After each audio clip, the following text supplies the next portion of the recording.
नमस्कार। इस वीडियो में हम 3 चीज़ों के बारे में बात करेंगे। सबसे पहले सर्वपितृ मोक्ष अमावस्या क्या होती है और उसका महत्व क्या है, उसकी इम्पोर्टेंस क्या है। दूसरा, क्या स्त्रियां मतलब फीमेल्स, आपकी जो फैमिली में फीमेल्स हैं, क्या वो श्राद्ध और तर्पण कर सकती हैं। और तीसरा कि अगर हमारे पास कुछ भी ना हो, कोई रिसोर्सेज ना हो, कोई प्रोविजन ना हो, कोई ऐसी परिस्थिति ना बन रही हो कि हम कुछ थोड़ा भी पितरों के लिए कुछ कर सकें, पर हमारे मन में भक्ति भाव बहुत है और हम छटपटा रहे हैं कि हमें अपने पितरों के लिए कुछ करना है, तो ऐसी स्थिति में शास्त्र क्या सॉल्यूशन बताते हैं, हम इसके बारे में बात करेंगे। तो before we start on these topic, एक छोटा सा शॉर्ट रिकैप। देखिए, 7 जनरेशन तक के फैमिली मेंबर्स जब हमारे साथ नहीं हैं, उनको हम पितृ कहते हैं। और कहा गया है कि अप टू 7 जनरेशन हमारे कुल परिवार के लोगों का मृत्यु के बाद भी एक कनेक्शन बना रहता है। और जो हमारे पितृ होते हैं वो अपने सस्टेनेंस और मुक्ति के लिए हम पर निर्भर करते हैं। और ये हमारी रिस्पॉन्सिबिलिटी होती है कि जिन माँ बाबा, दादी दादा, नानी नाना और उनसे भी ऊपर के पितरों की, जिनके जीन्स हम कैरी कर रहे हैं, जिनका ब्लड हमारी वेन्स में दौड़ रहा है, जिन्होंने हमें चलना फिरना सिखाया, पढ़ना सिखाया, छोटी छोटी चीजों पे हमारा साथ दिया, हम उनकी जो अब सूक्ष्म जगत में जरूरतें हैं उनको पूरी करें। ये हमारी रिस्पॉन्सिबिलिटी है, ये हमारी ड्यूटी है। हर महीने की अमावस्या और नवरात्रि से पहले के जो 2 हफ्ते होते हैं वो पितरों को डेडिकेटेड होते हैं। और कहते हैं कि इस समय पितृ लोक, या वो जहाँ कहीं पे भी हैं, देवलोक में हैं, या अगर उनकी गति नहीं हुई और वो नरक चले गए हैं, या वो किसी भी योनि में चले गए हैं जो मनुष्य योनि नहीं है, कहीं पे भी हो, उनकी जो एनर्जीज होती हैं वो पृथ्वी लोक के आसपास रहती हैं। और इस समय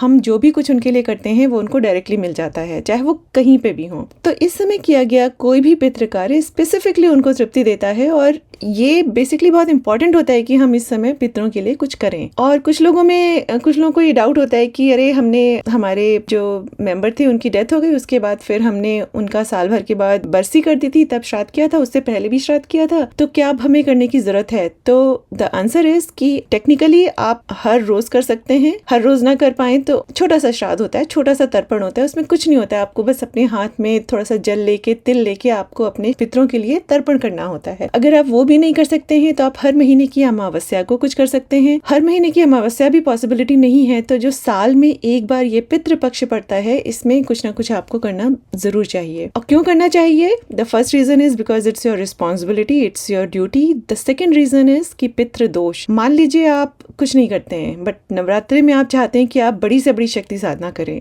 तो अगर आपके साथ आपके पितृदोष चल रहे हैं, आप कितनी भी मेहनत कर लें, आपको उसका पूरा फल नहीं मिलेगा। बिकॉज पितृदोष जो है वो उसको बहुत हिंडर करेगा आपके रिजल्ट्स को। जो पितृदोष आपके साथ लगा हुआ है वो आपके रिजल्ट्स को बहुत इफेक्ट करेगा।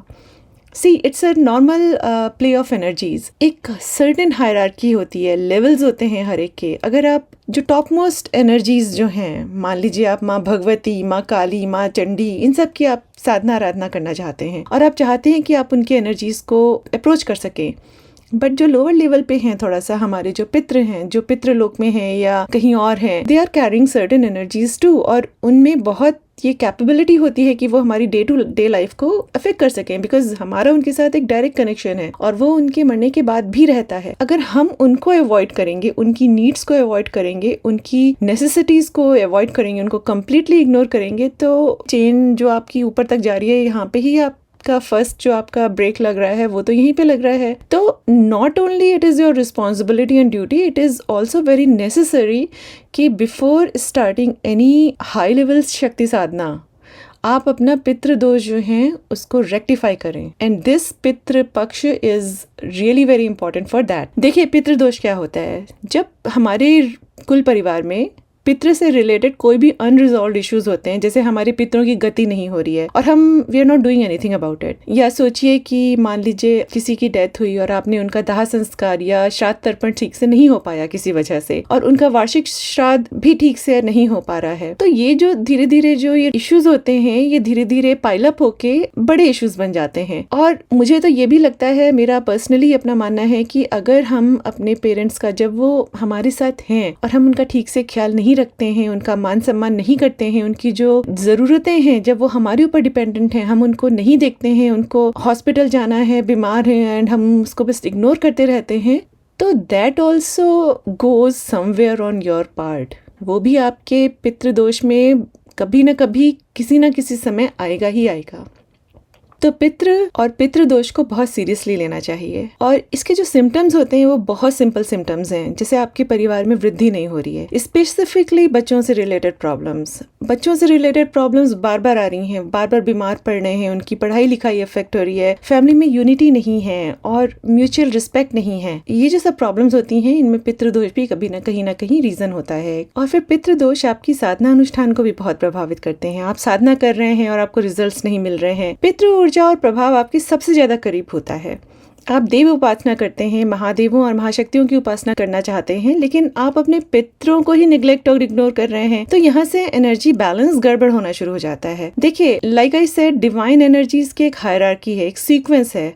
आप प्रूव कर रहे हैं कि बेसिकली आप अपने कुल के ही लोगों की रिस्पेक्ट नहीं करते हैं, लेकिन आप कहते हैं आपको महाविद्या अपनी शक्तियां और सामर्थ्य दें। तो ऐसे नहीं चलेगा, बिकॉज वो शक्तियां they come with certain responsibilities, certain expectation. अगर आप लोअर लेवल पे ही वो एक्सपेक्टेशंस पूरी नहीं कर रहे हैं अपने आसपास के लोगों के साथ, अपने पितरों के साथ, तो इमेजिन कि those energies are very smart, they know किसको क्या देना है, कब देना है, किस तरह से देना है। तो चलिए, इसीलिए बोला गया है कि पितृ कार्य न केवल हमारी ड्यूटी और रिस्पॉन्सिबिलिटी है बल्कि एक नेसेसिटी है। और अगर आप अपनी स्पिरिचुअल जर्नी में ऊंचाइयों तक पहुंचना चाहते हैं, बिना पितृदोष रेक्टिफाई किए आप अपनी नॉर्मल लाइफ को भी बैलेंस नहीं कर पाएंगे, आप कंट्रोल नहीं कर पाएंगे। और अगर ऐसी स्थिति में आपने साधना शुरू कर दी कि आप अपने जो आसपास के अपने जो दोष हैं उनको आप रेक्टिफाई नहीं कर रहे हैं, एंड स्पेसिफिकली कोई उग्र साधना, तो you can imagine the risk you are heading towards. Basically क्या होता है कि जब आप कोई शक्ति साधना शुरू करते हैं, सी मंत्र एंड विधान,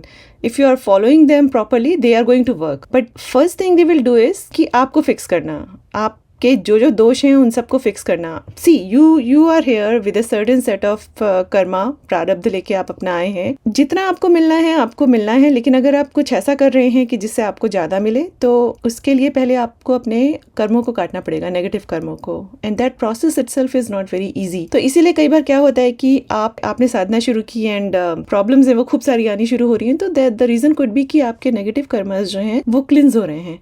So पितृदोष is a main point here. You need to rectify this. And honestly speaking, इसको ये सोच के मत करिए कि since I want to do very well in शक्ति साधना, so I'm going to सी कि पितृदोष वगैरह मेरी लाइफ में ना रहें। आप ये समझ के करिए कि जिन्होंने आपको जन्म दिया, आपको पाला पोसा, आपको एक दिमाग दिया, आपको इस लायक बनाया कि आप कुछ कर सकें, उनके लिए कुछ भी करना इट्स योर रिस्पॉन्सिबिलिटी। चलिए, तो कहा गया है कि टेक्निकली 14वीं पीढ़ी तक हम श्राद्ध कर सकते। नॉर्मली तो लोग 3 तक करते हैं, लेकिन 7वीं पीढ़ी तक बेसिकली हमारा एक डायरेक्ट कनेक्शन होता है, और उसके बाद 8वीं पीढ़ी से 14वीं पीढ़ी तक का भी श्राद्ध कर सकते हैं। तो पहला पॉइंट क्या है कि सर्वपितृ मोक्ष अमावस्या क्या होती है और इसका महत्व क्या है।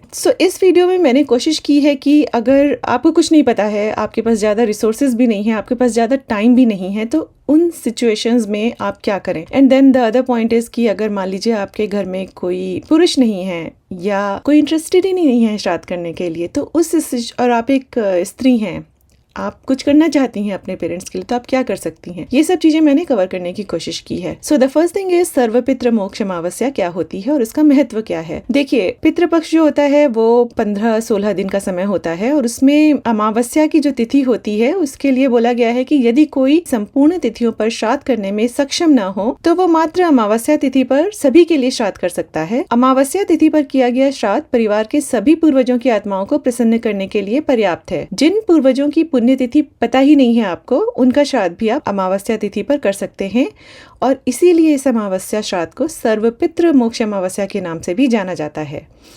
साथ ही पूर्णिमा तिथि पर मृत्यु प्राप्त करने वालों के लिए महालय श्राद्ध भी अमावस्या श्राद्ध तिथि पर किया जाता है, न कि भाद्रपद पूर्णिमा पर। हालांकि भाद्रपद पूर्णिमा श्राद्ध पितृपक्ष से एक दिन पहले पड़ता है, किंतु यह पितृपक्ष का भाग नहीं है। सामान्यतः पितृपक्ष भाद्रपद पूर्णिमा श्राद्ध के अगले दिन से प्रारंभ होता है, और अमावस्या श्राद्ध को अमावस श्राद्ध के रूप में भी जाना जाता है। और अमावस्या का श्राद्ध समस्त विषम उत्पन्न होने वालों के लिए भी किया जाता है, मतलब 3 कन्याओं के बाद पुत्र हो या 3 पुत्रों के बाद कन्या हो, तो उनके लिए अमावस श्राद्ध किया जाता है, और जिनके जुड़वे बच्चे हों उनके लिए भी इसी दिन श्राद्ध करना चाहिए। अमावस्या तिथि बेसिकली उन सभी मृतक सदस्यों के लिए भी है जिनकी मृत्यु अमावस्या तिथि, पूर्णिमा तिथि तथा चतुर्दशी तिथि को हुई हो। तो ये बहुत इंपॉर्टेंट पॉइंट होता है कि अगर आपने कभी कुछ नहीं किया पूरे पितृपक्ष में, तो खाली इस दिन सर्वपितृ मोक्ष अमावस्या के दिन आप सभी के लिए श्राद्ध कर सकते हैं। नॉर्मली बोला जाता है कि जो उत्तम श्राद्ध होता है, जिस दिन जिस तिथि पे आपके परिजन की मृत्यु हुई है, उसी तिथि को श्राद्ध करना चाहिए।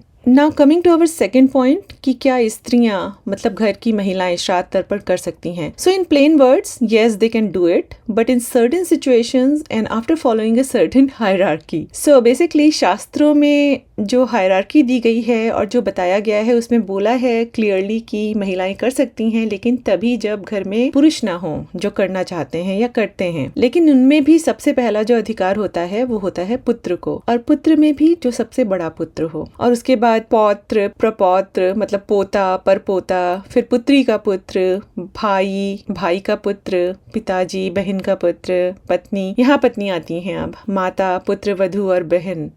तो ये सब कर सकते हैं, लेकिन तभी जब पहले जो सब बताए गए हैं उनमें से कोई उपलब्ध ना हो या कोई करना ना चाहता हो। और ये भी कहा गया है कि जैसे अब जॉइंट फैमिलीज नहीं हैं, तो पहले जॉइंट फैमिलीज होती थी, बड़ा भाई ने कर दिया।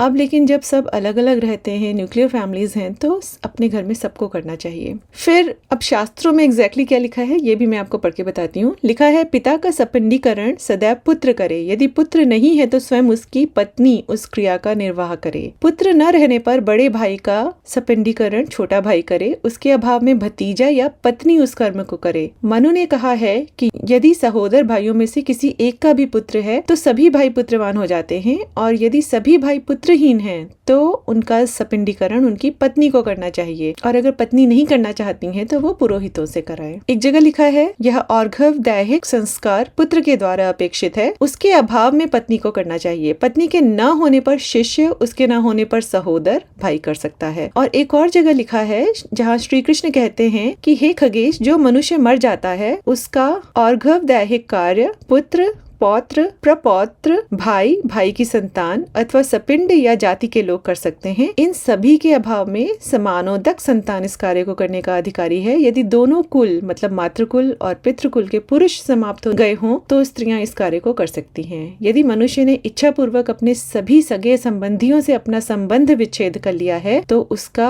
अर्घव दैहिक कार्य राजा को करना चाहिए। और गरुड़ कहते हैं कि हे देव श्रेष्ठ, यदि पहले कहे गए अधिकारियों में से एक भी ना हो, मतलब कोई है ही नहीं, तो उस समय मनुष्य को क्या करना चाहिए। तो श्री कृष्ण बताते हैं, जब अधिकारी व्यक्ति ना हो और ना तो किसी के अधिकार का निश्चय ही हो रहा हो, वैसी स्थिति में मनुष्य को स्वयं अपने जीवन काल में ही जीवित श्राद्ध कर लेना चाहिए। मैंने सुना है कि ये एक बहुत कॉमन प्रैक्टिस है सन्यासियों में कि हम जिंदा हैं लेकिन हम अपना श्राद्ध खुद कर लेते हैं। तो ये यहाँ पे अधिकार बताए गए हैं। और मुझे पर्सनली ऐसा लगता है, देखिए जब ये सब शास्त्र लिखे गए थे तब का जो समाज था वो बहुत अलग था। वहाँ पे तब लोग करना चाहते थे ये सब चीज़ें, कर्म कांड एंड ऑल दैट।